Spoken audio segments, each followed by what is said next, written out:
其实最不一样的地方就是都没有变，因为我就是把这2次的奥运都当作是第一次，对。用最棒的那一面去面对每一场比赛。对。是。然后那么这一次的比赛呢，你跟2个小老兵一起搭档。大哥。哦，你是老大哥。他们是大哥。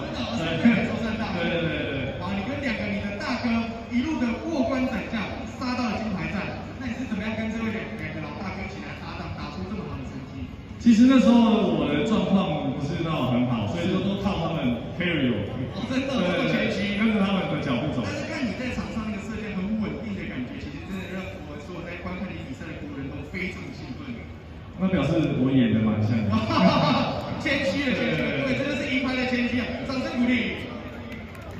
好，那我们也大炮苏医师。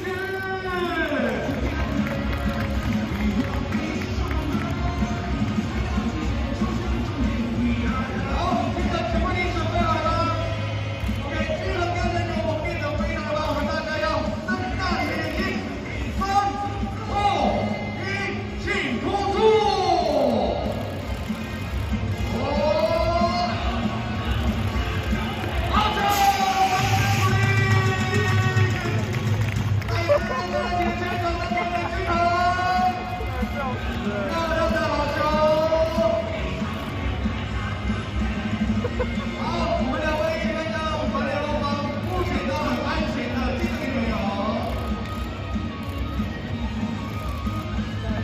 对，没有，是叫我第1名，没有，对，大家加油这样，对吧？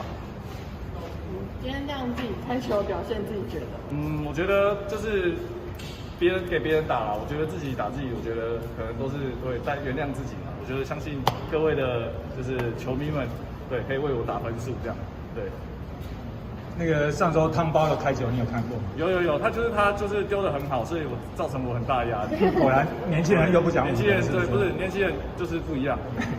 对，因为我刚才也差不多啦，没有到多年轻。雪弟说你球丢太快才会掉那么快。哦，不是，是我想说，我刚刚也讲过，就是失误都我来丢，对，然后希望他们打的球员都很多精彩表现。对。是你本来就想要挑战站在投手球上吗？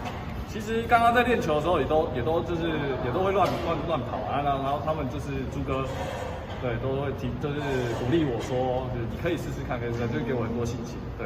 那这次让朱哥失望，我相信我下次会再多努力一点，对，朱哥会原谅我，还好没有打到他，不然我会内疚，对啊。你有参考过